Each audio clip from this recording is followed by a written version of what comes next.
Hello, I'm going to be talking about lab number 4 and lab number 7. And then my partner is going to be talking about lab number 6 and number 5. So the first thing for lab number 4 is that we learned about the Le Chatelier's principle. I'm probably pronouncing this wrong. But basically what it means is a system is applied to a chemical change like temperature, concentration, pressure.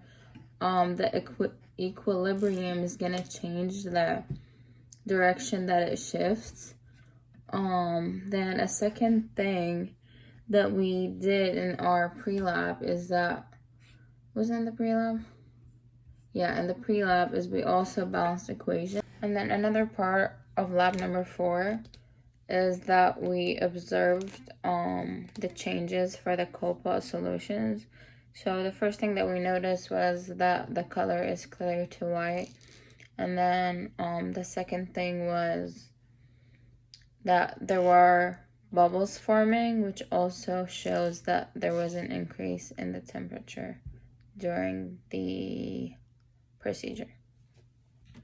Okay, and then for lab number 7, the first thing that we did was, or learned, that the Bronsted lauric acid is the one that donates hydrogen to the reaction, and then the base is the one, or the molecule, or the ion that accepts the hydrogen to the reaction. Another thing that we learned was that the puffer solution is the solution that resists change whenever a pH is added to it. So, it's typically made from a weak acid or a base. And then for the actual lab, we did the standardizations of sodium hydroxide, which is an AOH. We took 2 trials for that. And then we ended up with the average molarity of 0.172. And then we also did the determination of an unknown acid. We took 3 of those, and then we ended up with an average of 3.7 times 10 to the negative 7. And then we also graphed our data for these determinations, and that was about it. Hello, my name is Adijake Adeni. I'm in Chem 1412, and today I'm going to be talking about 2 labs, Lab 5 and 7. My partner will be talking about Lab 4 and 6. Lab 5 was the titration of acids and bases. And in this lab, we were able to get familiar with the techniques of titration to determine the amount of acid in a substance. The reaction really helped to determine the concentration of sodium hydroxide. The chemicals used were 19M of NaOH, potassium, hydrogen phthalate, phenolphthalein, and an unknown acid.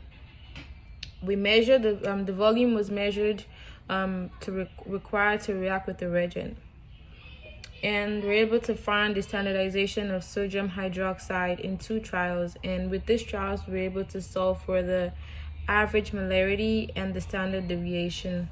So basically, this lab really helped determine how much acid is required for to use during a reaction. In lab 7, we determined the dissociation of constant of a weak acid. And in this lab, we became familiar with operating pH. The pH meters, we became familiar with operating a pH meter to determine the magnitude of the equilibrium constant of a weak acid. The chemicals used were potassium, hydrogen phthalate, buffer solution, a standard buffer solution, unknown solution of a weak acid, 0.1 m of NaOH, and 19 m of NaOH, phenolphthalein indicator. This lab was related to the Bronsted-Lowry acid-base theory, which is the strength of an acid, which is related to its ability to donate protons. The acid used in this experiment were strong and dissociated. They operated the pH meter to measure the pH during titration. We determined the pKa. We were also able to determine the pKa of a known acid in 3 different trials. Then we graphed it based on how many. Then we graphed it based on how many moles of NaOH and the pH of it, and they were pretty similar. They had a correlation, and this made the graph look very similar, but the values were still slight different. And the volume at equivalence point and the volume at 1/2 equivalence point at the 3 trials were 13.5, 14.25, 6.75, 7.13, and 7.07. Then we saw for the average Ka and the standard deviation.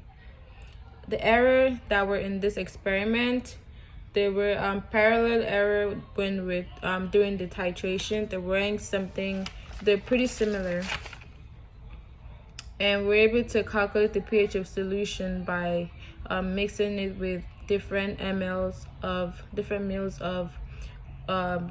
and different molarity of NaOH and benzoic acid solution. Thank you.